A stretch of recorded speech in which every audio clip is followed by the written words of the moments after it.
everyone, since it's preseason, I thought I'd try and track down some more weird builds for you to try from Korean Master and Challenger Elo, since we're kind of just waiting for Season 9 to start. You'll be happy to know these aren't just normal champions and builds with Dark Harvest stuck on top. That's not what this video is about. These are weird builds like AP Shyvana top lane. You can also do that in the jungle as well if you want to, but the guy we have plays AD jungle and AP top lane because of course that makes perfect sense. So your runes are going to be Comet, Nimbus Cloak, a standard poke page actually like you would take on a Lux or a Xerath maybe, and then healing from your secondary and domination. So two of your spells have AP ratios. That's the entire reason it works. So your E, your flame breath, and also your ultimate damage when flying through the air. Your ultimate uses 100% of your AP, which is a lot, and your E uses 70%, which is also a lot. And when you're in your ultimate as well, the burn from the fireball is even magic damage that is left afterwards. The idea with this build is that you basically run around and you spit out fireballs that do a bunch of damage every 6 seconds, and let me tell you, it does way more damage than you're going to expect. When you decide to commit to a fight as well, when you finally jump in, your ultimate later game can do about 850 damage, probably even more if you hit somebody as you fly in. Then you add in the rest of your damage with the fireball and stuff, and they're definitely going to be dead. We do have another weird one. So this guy plays Taric top lane or jungle, or even actually one game as an AD carry at one point. So his Glacial Augment for the slow is your keystone. You get the boots, you get the biscuits, approach velocity as well. So when you stun somebody, you can run a bit faster towards them, and then Triumph and the tenacity from position. The build is going to be Visage first normally. It'll be a Righteous Glory if he's ahead.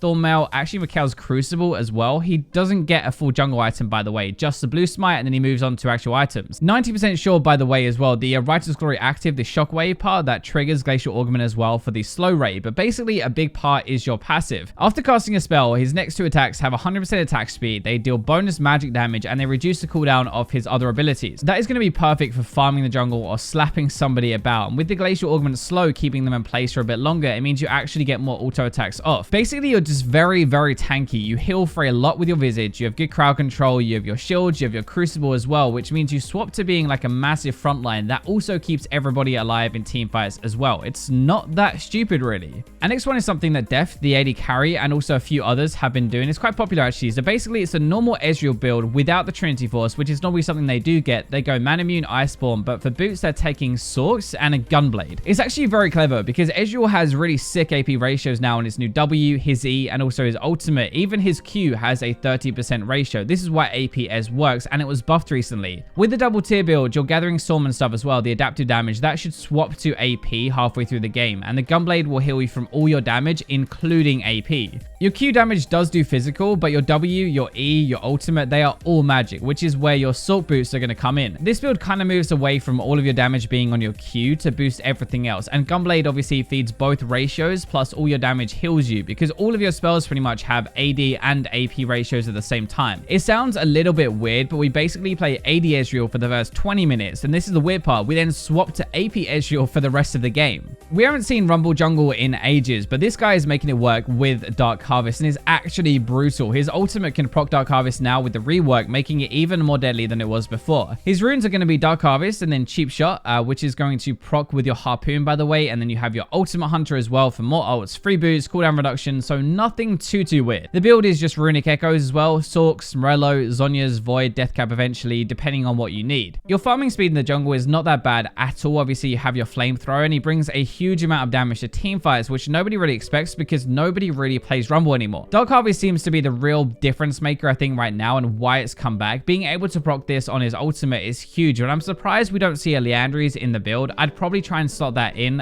It's way too good at the moment, especially if you can pick up a Rylai's, which should probably make it a little bit easier to play because you're more tanky. Okay, so remember in the last video we did on this, the weird build thing, we talked about Grasp Caitlyn, right? Which is actually a really good build at the moment. The idea is that in the lane phase, you use your auto attacks to poke a bit harder, you heal for more, and you stack permanent health, while also taking Demolish for the tower plate. Well, this nutter, who is a pro player, by the way, is running it on a Vayne now, and it doesn't even seem that bad at all. I've seen a few people do this, it's not just him. Runes are going to be Grasp of the Undying, and then we have Demolish, we have Bone Plating, and we have Revitalize, and then we have double healing from Domination with Taste of Blood and Ravenous Hunter. The interesting part here is actually taking Revitalize, it boosts all of your healing and it boosts it even more when you're low health. So everything you have from items and also your runes. It works for the same reasons as we talked about with Caitlyn. The only difference is Caitlyn is very high range and wants to auto trade all the time, whereas Vayne doesn't really. But if you do trade, like, you're gonna have to use it properly, right? You get the proc ready on the minions, then you Q forward with your tumble. It's a good trade. It will do damage, it will heal you, and it will make you tankier for the rest of the game. A lot of them are using this against Lucian actually, which sounds really weird, but it seems like it might be a way to survive, and then he goes back to Fleet Footwork when he's versus easier lanes.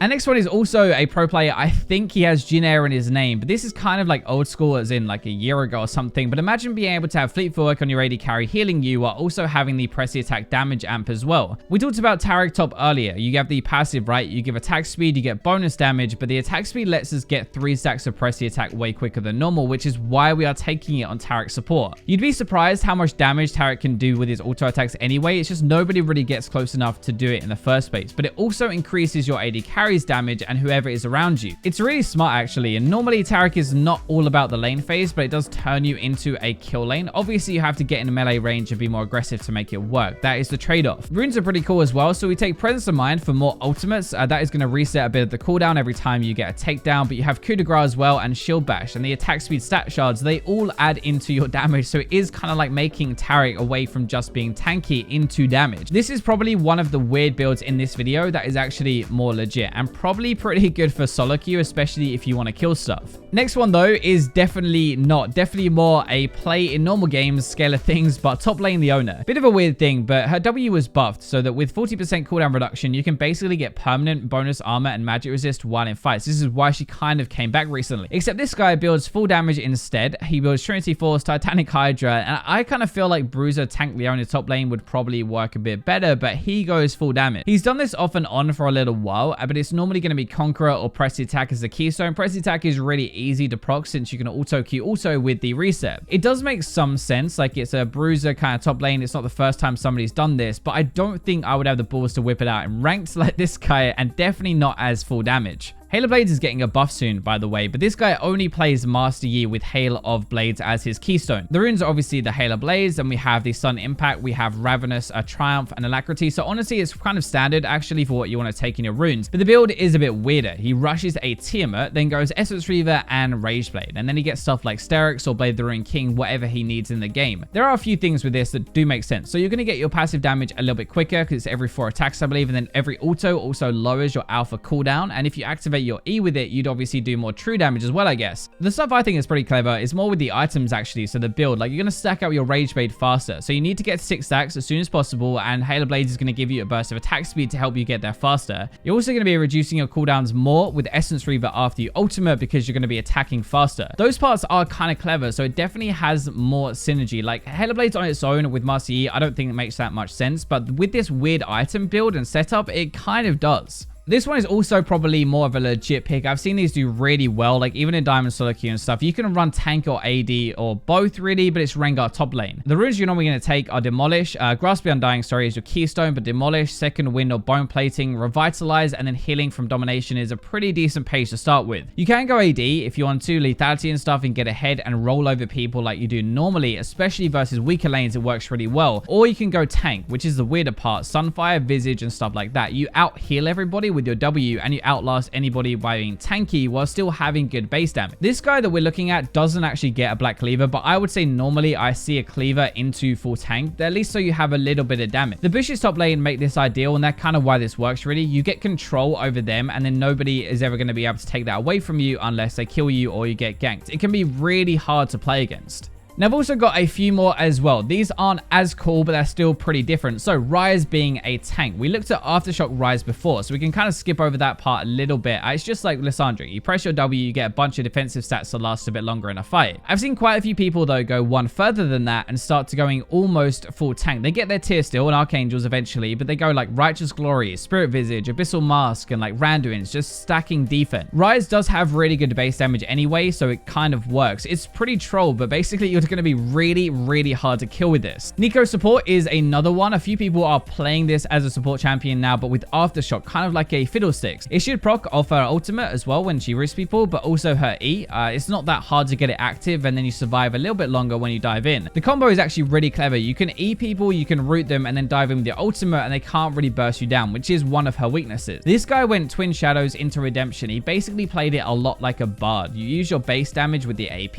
and you build like a support. Another weird one is Predator Malzahar. This guy runs it mid lane, even support as well, and it basically just does exactly what it says on the tin. It's an ultimate focused build, so you have Ultimate Hunter and then you have Prince of Mind as well. They're going to be there to get it back up as soon as possible so you can keep ulting. Predator means that you take an immobile mage as well and make it much more likely he can get in range, not just when he has his flash up, which is again a big weakness of Mouse. The build is pretty standard, but the runes are actually very clever and it makes a lot of sense. So Talia support has popped up a lot more since the nerf to her jungling. She has good poke damage, but amazing roaming, and after 6 basically works like having another jungler on the team, which is why she was a jungler before. She still has this almost one-shot combo with her flip, so her laning is pretty deadly. Like add in some AD damage and that should really be somebody dead. They normally take Relentless Hunter and Celerity though because they want to move around quicker. They ult to mid lane or wherever she is needed, and that is the big strength. A lot of people have also been running GLP for the slows as well. I'm not exactly sure what makes them do that as a support, but I'm guessing it's just for the extra kiting and the slows. Last up is an Anivia build. So it's not crazy weird, but this setup is all over the place. It kind of does make sense in a weird way. So it goes Rod of Ages like normal, but then there's no tier, which is basically what everybody gets, and instead there is a Luden's Echo in there second. The runes are Airy, which again is not normal, and then Cheap Shot, Ravenous in Domination, but even taking Water Walking in Sorcery for faster move speed and a bit of AP in the river. The build is way more bursty, that is for sure, and Airy does make some sense since it has no cooldown and it just like bounces between you and them. So like if they're caught in your ultimate or you're auto attacking or something, it's added damage, right? Which you kind of do want. It's a bit odd, but it seems to work pretty well. So it's just a different way to play Anivia. So there you go, 15 new weird picks or builds that I found from Korean solo queue. Thank you for watching the video until the very end. Let me know which is your favorite down below. But for now, I'll leave you with the robots.